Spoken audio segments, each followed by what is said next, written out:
What is up, everyone? By now, you've probably seen, as today is the second day of the Guaranteed Champion of Ragash. You've probably seen other content creators doing it, going for him. Maybe you've pulled him yourself.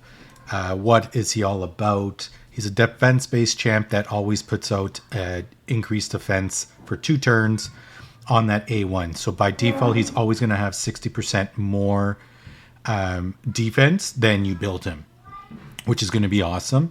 His A2 and what people are finding is this is actually very strong, especially for faction wars. Skinwalkers is always a weak faction.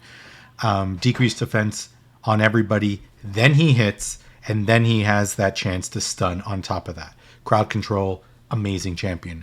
And then, of course, the increased speed, increased strengthen as well on everyone for 2 turns is definitely helpful. Help keep the team alive. And then perfect veil on this champion for a turn as well to keep him hidden so he can go ahead and smack people.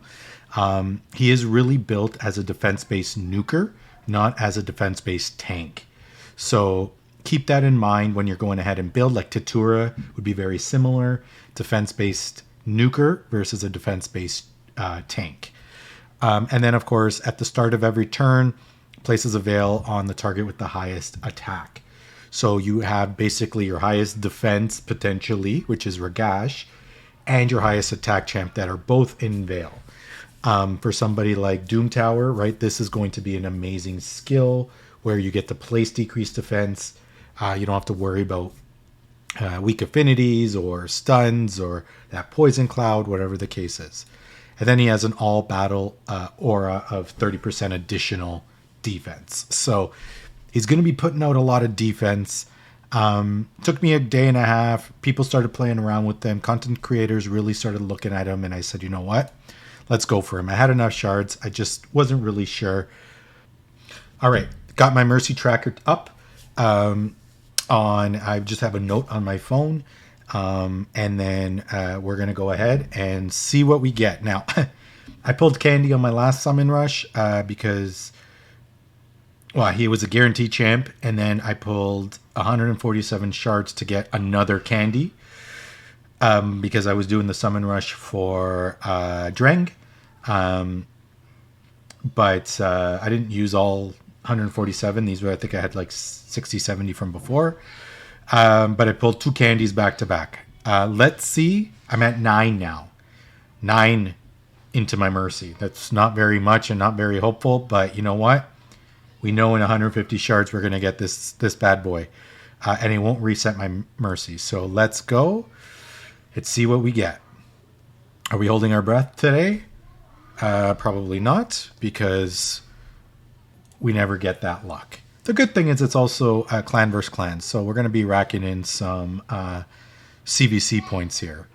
But pulls like this are not going to be very helpful. Do we expect any different?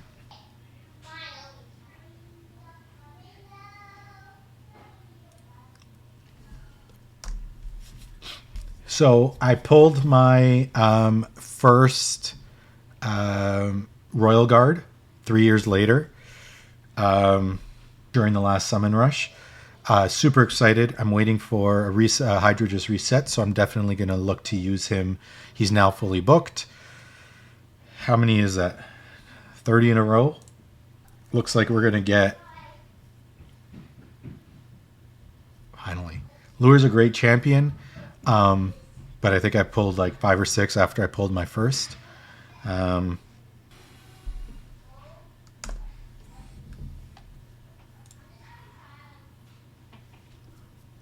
This is like a non-2 times.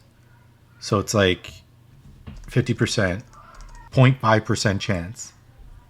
50% less than a double, which is only 1%. But still.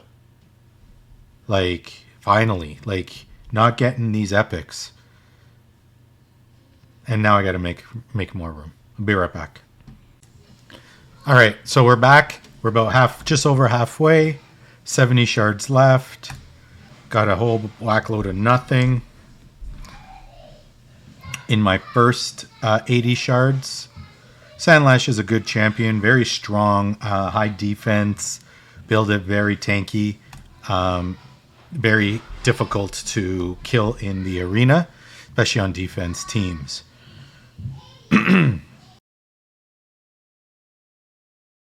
Grizzle Jar's, half decent, especially for Dwarf Faction Wars. But for me, a lot of these rares are becoming chickens anyways. Did we literally go 150 shards with nothing? I think Sachi's actually new for my account. Not like it matters.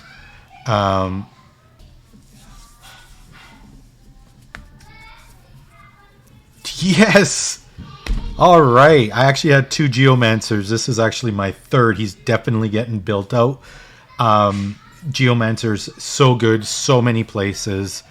I absolutely love him.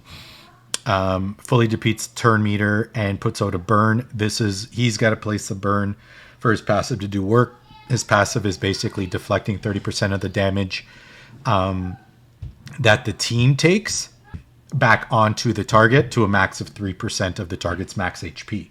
So if 30% of the damage exceeds 3% of the target's HP, you're only doing 3% of the target's HP. But for a clan boss has a ton of HP. I have mine 2 built specifically for Hydra at this point.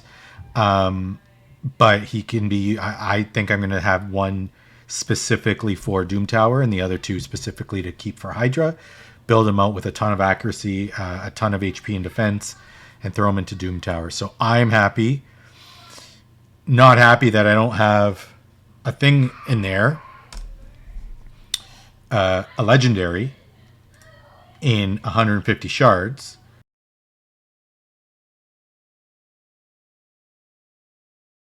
But I'm happy I got one of him. Well, here's our last 10 for Ragash. It would be lovely if we could pull 2 legendaries here. 2. You think we can do it? What do you think?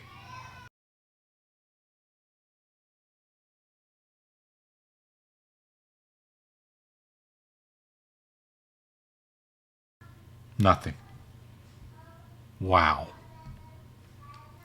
All right, well, we got him. Didn't reset our mercy timer, so we're now at 160 shards without a legendary. You know, the next whack load of pulls, we should be getting 2 or 3. So, guess better luck on the next run. Catch you all in the next video.